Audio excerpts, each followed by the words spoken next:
الحمدللہ وحدہ لا شریک لہ والصلاة والسلام علی من لا نبی بعدہ وعلی آلہ واصحابہ الذین اوفوا عہدہ۔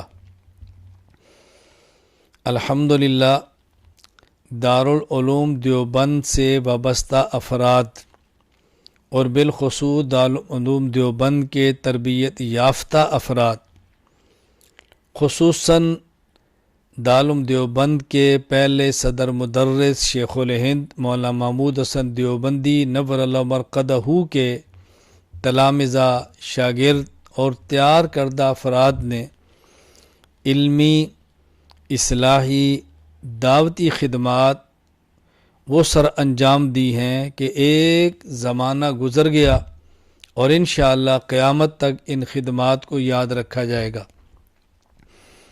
ان حضرات کی علمی خدمات، تصنیفی خدمات، اصلاحی خدمات بہت زیادہ ہیں۔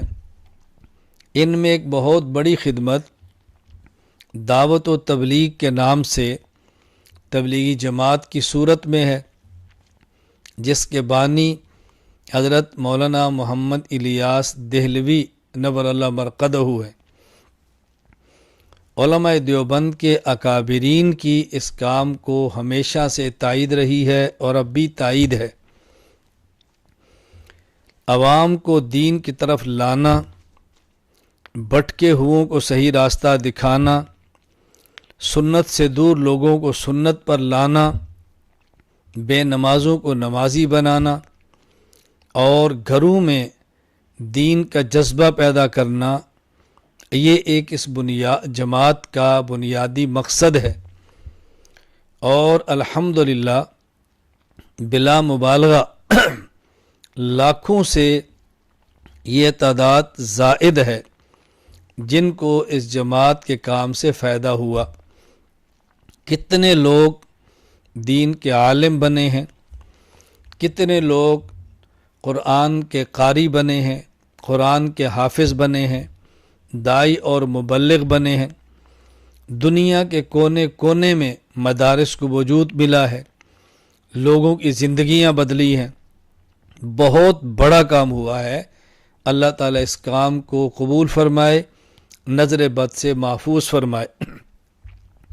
کسی بھی جماعت کے بعض جزئی افکار سے اختلاف الگ بات ہے، کسی بھی جماعت کے طریقہ کار سے کسی قدر اختلاف الگ بات ہے، لیکن مجموعی طور پر ان پر رد کرنا یہ الگ بات ہے۔ ابھی تبلیغی جماعت پر ایک اعتراض لگایا گیا ہے کہ ان کے عقائد درست نہیں۔ تبلیغی جماعت کے عقائد بحمد اللہ تعالی درست ہیں اور شریعت مطہرہ کے مطابق ہیں، شرک سے بری ہیں، کفر سے پاک ہیں، بدعات سے اجتناب ہے۔ الزام لگایا گیا کہ تبلیغی جماعت کا دہشت گردی سے تعلق ہے۔ تبلیغی جماعت کا دور دور دہشت گردی سے تعلق نہیں ہے۔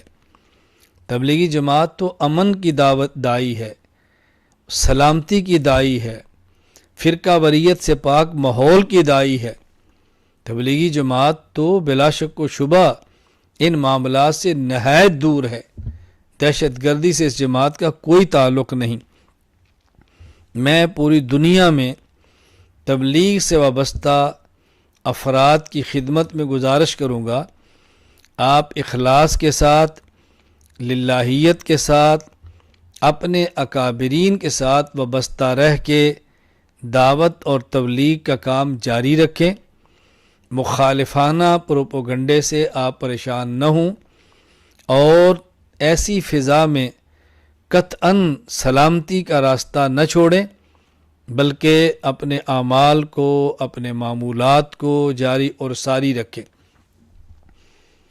میں گزارش کروں گا علماء کرام سے، اگر تبلیغی جماعت کے کسی فرد میں کوتاہی اور غلطی دیکھیں اس کی اصلاح فرمائیں، اس فرد کو تنبیہ کریں، آپ اس کو سمجھائیں، لیکن کلی طور پر جماعت کے کام سے لا تعلقی نہ کریں، کلی طور پر جماعت کے کام کو مسترد نہ کریں۔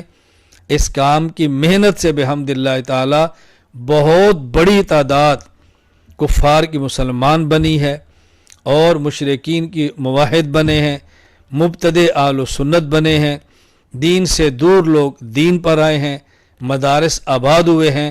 اللہ تعالی ہمیں اس کام کی قدر کرنے کی توفیق عطا فرمائے، اللہ تعالی نظر بد سے محفوظ فرمائے۔ ہمیں اس کام کی قدر کرنی چاہیے، کام کرنے والوں کی حوصلہ افزائی کرنی چاہیے، ان میں جو کمزوریاں اور کوتاہیاں ہیں اس پہ ان کو اصلاح کرنی چاہیے، تنبیہ کرنی چاہیے، اور کام کرنے والے اگر اپنی غلطی اپنے بزرگوں سے سنیں تو اس کی اصلاح کریں، اپنی اصلاح کریں، تربیت کا خیال کریں، ان ماحول کا بہت زیادہ خیال کریں۔ میں تبلیغی جماعت کے احباب سے بھی گزارش کروں گا کہ دارالعلوم دیوبند مرکز ہے، اس سے وابستہ رہیں، ان کی ہدایات پر عمل کریں۔ اگر وہ کوئی بات آپ کو اصلاح کے لیے سمجھائیں اس پہ غور فرمائیں۔ ہمارے بڑے ہیں، ہمیں بڑوں کے ساتھ رہ کر دین کا کام کرنا ہے۔ اگر ہمارے بڑے کوئی بات ہمیں سمجھائیں ہمیں سمجھنی چاہیے، ان کا شکریہ ادا کرنا چاہیے، ان کی نصیحت کو قبول کرنا چاہیے۔ بڑے ڈانٹ بھی دیں تو ڈانٹ کو سن لینا چاہیے اور اس پہ خوش ہونا چاہیے کہ کوئی ہمارا بڑا ہمارے سر پہ موجود ہے جو ہمیں ڈانٹتا ہے اور ہمیں سمجھاتا ہے۔ اللہ تعالیٰ میں کام کی قدر کرنے کی توفیق عطا فرمائے۔ میں آخر میں پھر گزارش کروں گا، تبلیغی جماعت کے عقائد بھی درست ہیں، تبلیغی جماعت کے اعمال بھی درست ہیں، تبلیغی جماعت فرقہ وارانہ جماعت نہیں، تشدد اور دہشت گردی سے بالکل لا تعلق ہے، کوئی یہ سیاسی پلیٹ فارم نہیں، کوئی یہ عسکری پلیٹ فارم نہیں، پرامن اور پرسکون دین کا داعیانہ مزاج رکھنے والی جماعت ہے۔ ہم ان کے ساتھ ہیں، ہم تائید کرتے ہیں، کمیوں کوتاہیوں سے دوری کی کوشش کریں گے، پہلے بھی کی تھی اب بھی کریں گے۔ اللہ تعالی ہم سب کو دین کی خدمت دینے کی توفیق عطا فرمائے، مقبول خدمت کرنے کی توفیق عطا فرمائے۔ اللہ ہماری نسلوں کو بھی دین کی خدمت کے لیے قبول فرما لے۔ وآخر دعوانا الحمد للہ رب العالمین۔